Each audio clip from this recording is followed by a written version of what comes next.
qui était en effet un roman, puisque le titre pourrait tendre à faire croire qu'il s'agit d'un essai, mais c'est un roman. Un roman qui s'inscrit dans la tradition littéraire française, qui est la littérature réaliste, chère à Stendhal, et qui parle d'une réalité d'aujourd'hui, de la réalité d'une jeunesse trop souvent montrée du doigt. Mon parti pris en tant qu'écrivain, en tant que romancier, a été de convoquer ce personnage pour investir son intériorité et dépasser, dépasser les formules lapidaires, les formules creuses, sans signifiant, pour essayer d'investir la consistance des problématiques auxquelles sont confrontées ces jeunesses-là, qui sont désignées dans l'espace public comme problématiques. Donc, Petite Violence, c'est dans la peau d'un adolescent, mais c'est encore une fois, je rappelle, un roman qui nous invite pour un voyage dans sa souffrance. Il est violent, certes, mais cette violence a pour terreau une souffrance, et tout le roman est une invitation pour comprendre ce cheminement et de comprendre un petit peu la prégnance, les contours de cette souffrance, avec une volonté, moi, en tant qu'écrivain, de toucher les cœurs et moins la raison, puisque c'est avant tout nos frères, nos sœurs et nos sœurs humains, tout simplement. Jeudi 25 juillet 2002. Il n'y a pas. Il faut que je balance, que j'en parle mieux, que je le grave sur papier à la technique du boxer taille. High kick, coup de genou, toute la dos qui traîne avec. Comment vivre sans survivre? Comment régler cette question? La question qui tue, qui me tue. Avec les points et les mots, j'ai fini par faire le choix de me raconter. Une envie urgente de balancer mes tripes, vider ces nerfs qui me bouffent la tronche et faire ce que j'ai à faire.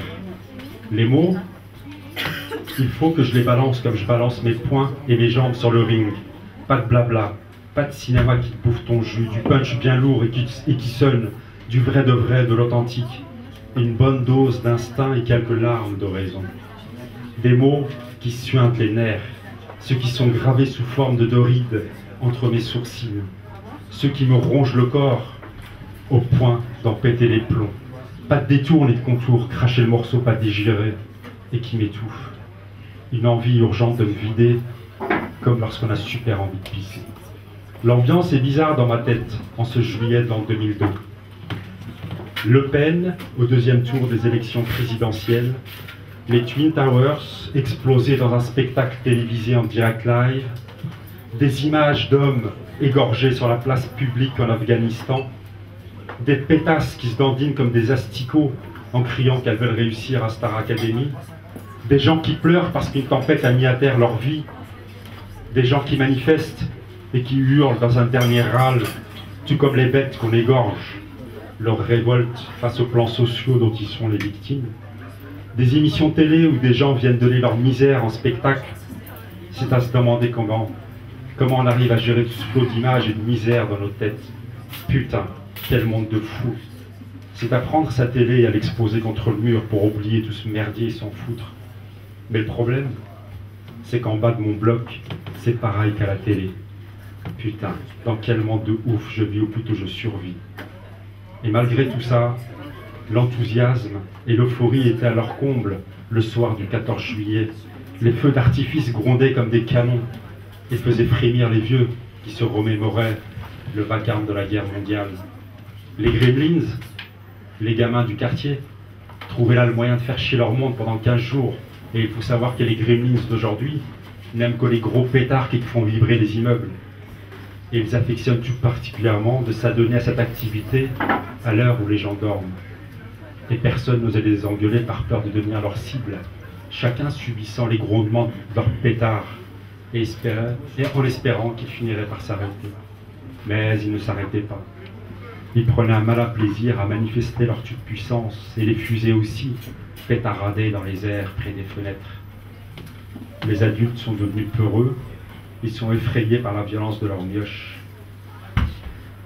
Je m'étais aventuré dans les rues de Paname, au volant de ma Uno. Rien à foutre ce jour-là, et pas envie de rester cloîtré dans ma piole, ni d'aller avec les gars braquer des sacs dans les bagnoles qui s'arrêtent au feu rouge, à exploser la vitre côté passager avec un marteau pour ensuite choper le sac qui est posé sur le siège, sous la stupéfaction du conducteur qui sait jamais ce qu'il doit faire. J'étais donc monté dans ma Uno et elle m'a amené au beau milieu de Paname. Les Parisiens étaient tout étranges, ils souriaient, plaisantaient et échangeaient sans se connaître. Ils klaxonnaient comme des malades, criaient à gorge déployée, sautaient en l'air, ils faisaient plein de trucs de fous inimaginables dans la vie ordinaire. À croire que le Parisien ne devient humain qu'à l'occasion de ce genre d'événement. Wow, le beau feu d'artifice. C'est la fête, crie le Parisien. Ok, c'est la fête, mais qu'est-ce que tu viens sautiller sur le capot de ma Uno, enfoiré de ta robe. Et sourire sur la gueule en plus. Tiens, et 1, et 2, et 3 feux d'artifice dans ta gueule, bâtard. Maintenant, tu vas vite sortir ta Mastercard et aller retirer fils à 300 queues pour le capot. Sinon, je vais t'en faire voir des étoiles ou un coup de semelle dans la tronche. C'est l'an 2000. Rien qu'à prononcer cette date, on a l'impression d'être dans le futur. C'est l'aube du 3e millénaire, soi-disant l'aube de tous les espoirs et de tous les rêves. Soi-disant seulement car une partie de la population française a été oubliée dans les dédales de nos banlieues meurtries, condamnés à survivre de petits boulots black pour cause de faciès non compatibles avec le monde de l'entreprise, se couchant avec l'amertume et la haine au ventre. Soi-disant seulement car la jeunesse des quartiers a pris acte de son exclusion de cette société et ne rêve plus, l'avenir n'étant plus envisagé qu'au jour le jour, et la devise « plus rien à perdre » s'imprime dans les esprits et rompt avec toute frontière entre le bien et le mal pour embrasser tout le champ des possibles.